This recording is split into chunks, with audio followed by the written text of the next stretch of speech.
Hi friends, welcome back to my channel. ಇವತ್ತು ನಾನು ಗರ್ಭಿಣಿಯರಿಗೆ ಒಳ್ಳೆಯದಾಗಿಂತಹ ಈಗ ಬೇಸಿಗೆ ಕಾಲ ಸ್ಟಾರ್ಟ್ ಆಗಿದೆಯಲ್ಲ, ಅದ್ರಗೋಸ್ಕರನೇ ಈಗ ಮಾವಿನಕಾಯಿ ಬಿಡುತ್ತೆ. ಬೇಸಿಗೆ ಕಾಲದಲ್ಲಿ ಸೀಸನ್ ಅಲ್ವಾ, ಅದ್ರಗೋಸ್ಕರನೇ ಮಾವಿನಕಾಯಿ ಹೆಚ್ಚಾಗಿ ತಿನ್ಬೋದಾ, ಗರ್ಭಿಣಿಯರು ಹೆಚ್ಚಾಗಿ ತಿಂದರೆ ಏನಾಗುತ್ತೆ, ಮಾವಿನಕಾಯಿ ತಿನ್ಬೋದಾ ತಿನ್ನಬಾರ್ದಾ, ಇದಕ್ಕೆಲ್ಲ ನಿಮಗೆ ತಿಳ್ಕೊಬೇಕಂತಿದೆಯಾ. ತಿಳಿಬೇಕಂದ್ರೆ ಮೊದಲನೇದಾಗಿ ನನ್ನ ಚಾನಲ್ನ ಯಾರೆಲ್ಲ ನೋಡ್ತಿದ್ದೀರೋ ಶೇರ್ ಆ್ಯಂಡ್ ಸಬ್ಸ್ಕ್ರೈಬ್ ಮಾಡ್ಕೊಳ್ಳಿ. ಹಾಗೆ ಈ ನಾನು ಹೇಳೋ ಟಿಪ್ಸ್ನ ಎಂಡ್ ತನಕ ನೋಡಿ, ಹಾಗೆ ನಿಮಗೆ ಫುಲ್ ಕ್ಲಿಯರಾಗಿ ಗೊತ್ತಾಗುತ್ತೆ. ಫಸ್ಟ್ ನಾವು ಎಷ್ಟು ಪ್ರಮಾಣದಲ್ಲಿ ತಿನ್ನಬೇಕಂದ್ರೆ ಮಾವಿನಕಾಯಿನ ದಿನಕ್ಕೆ ಬಂದುಬಿಟ್ಟು ಅರ್ಧ ಇಲ್ಲಾಂದರೆ ಒಂದು ಮಾವಿನಕಾಯಿನ ತಿನ್ಬೋದು. ಇದರಲ್ಲಿ ಹೆಚ್ಚಾಗಿ ತಿಂದರೆ ಏನಾಗುತ್ತೆ ಗೊತ್ತಾ, ನಮಗೆ ಇದರಲ್ಲಿ ಸಕ್ಕರೆ ಪ್ರಮಾಣ ಹೆಚ್ಚಾಗಿರುತ್ತೆ. ಆದ್ದರಿಂದ ಇದನ್ನು ಹೆಚ್ಚಾಗಿ ಯಾವುದೇ ಕಾರಣಕ್ಕೂ ತಿನ್ನೋಕ್ಕೆ ಹೋಗಬಾರ್ದು. ಇದು ಬಂದುಬಿಟ್ಟು ಮತ್ತು ಮಾವಿನಕಾಯಿಯಲ್ಲಿ ನಮಗೆ ವಿಟಮಿನ್ ಸಿ ಮತ್ತು ವಿಟಮಿನ್ ಎ ಸಿಗುತ್ತೆ. ಇದು ರೋಗ ನಿರೋಧಕ ಶಕ್ತಿಗೆ ತುಂಬ ಅಂದರೆ ತುಂಬ ಸಹಾಯ ಮಾಡುತ್ತೆ.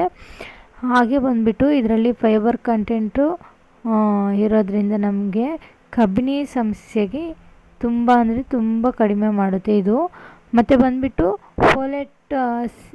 ಫೋಲೆಟ್ ಸಹ ಇದೆ. ಇದು ಮಗು ಬೆಳವಣಿಗೆಗೆ ಇದೂ ಸಹ ತುಂಬ ಸಹಾಯ ಮಾಡುತ್ತೆ. ಇದನ್ನು ಜಾಸ್ತಿ ಮಾವಿನಕಾಯಿ ತಿಂದರೆ ಏನಾಗುತ್ತೆ ಗೊತ್ತಾ, ಶುಗರ್ ಹೆಚ್ಚಾಗುತ್ತೆ. ಮತ್ತು ಬಂದುಬಿಟ್ಟು ಗರ್ಭಾವಸ್ಥೆ ಶುಗರ್ ಇದ್ದರೆ ಇದನ್ನು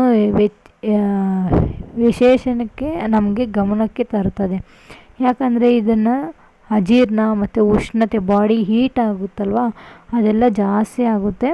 ಇಲ್ಲಂದರೆ ಕೆಲವ್ರಿಗೆ ಏನಾಗುತ್ತೆ ಅಂದರೆ ಅಲರ್ಜಿ, ಇಲ್ಲಾಂದರೆ ಹೊಟ್ಟೆ ನೋವು, ಈ ಥರದ್ದೆಲ್ಲ ತೊಂದರೆಗಳಾಗುತ್ತೆ. ಮಗುವಿಗೆ ಮಾತ್ರ ಹೆಚ್ಚಾಗಿ ತಿಂದರೆ ಏನಾಗುತ್ತೆ ಗೊತ್ತಾ, ಸಾಮಾನ್ಯವಾಗಿ ಇದನ್ನು ಮಿತವಾಗಿ ತಿಂದರೆ ಯಾವುದೇ ತೊಂದರೆನೂ ಆಗಲ್ಲ ಫ್ರೆಂಡ್ಸ್. ಹೆಚ್ಚಾಗಿ ತಿಂದರೆ ತುಂಬ ಅಂದರೆ ತುಂಬ ತೊಂದರೆಗಳಾಗುತ್ತೆ. ನೋಡಿಕೊಂಡು ಆದಷ್ಟು ಮಾವಿನಕಾಯಿನ ಕಮ್ಮಿಯಾಗಿ ತಗೊಳ್ಳಿ. ಯಾಕಂದರೆ ಬೇಸಿಗೆ ಕಾಲ ಸ್ಟಾರ್ಟ್ ಆಗಿದೆ ಅಂದರೆ ಮಾವಿನಕಾಯಿ ಸೀಸನ್ ಅಲ್ವಾ, ಗರ್ಭಿಣಿಯರಿಗೆ ಹುಳಿ ತಿನ್ನಬೇಕು ಅನ್ನಿಸ್ತಾ ಇರುತ್ತೆ. ಅದ್ರಗೋಸ್ಕರನೇ ಹೇಳ್ತಾಯಿದ್ದೀನಿ, ಆದಷ್ಟು ಮಿತವಾಗಿ ತಗೊಳ್ಳಿ, ತುಂಬ ಒಳ್ಳೆಯದು. ಅದನ್ನು ಬಂದುಬಿಟ್ಟು ನೀಟಾಗಿ ವಾಶ್ ಮಾಡಿಬಿಟ್ಟು ತಗೊಳ್ಳಿ. ದಿನಕ್ಕೆ ಒಂದು ಕಾಯಿ ಅಂದರೆ ಹೆಚ್ಚೆಚ್ಚು ಅಲ್ಲಿಗೆ. ಓಕೆ ಫ್ರೆಂಡ್ಸ್, ನನ್ನ ವಿಡಿಯೋ ಏನಾನ ಇಷ್ಟ ಆಗಿದ್ದರೆ ಲೈಕ್, ಶೇರ್ ಆ್ಯಂಡ್ ಸಬ್ಸ್ಕ್ರೈಬ್ ಮಾಡ್ಕೊಳ್ಳಿ. ಹಾಗೆ ನಮ್ಮ ಪಕ್ಕದಲ್ಲಿರುವ ಬೆಲ್ಲೈಕಾನ್ನ ಪ್ರೆಸ್ ಮಾಡಿ.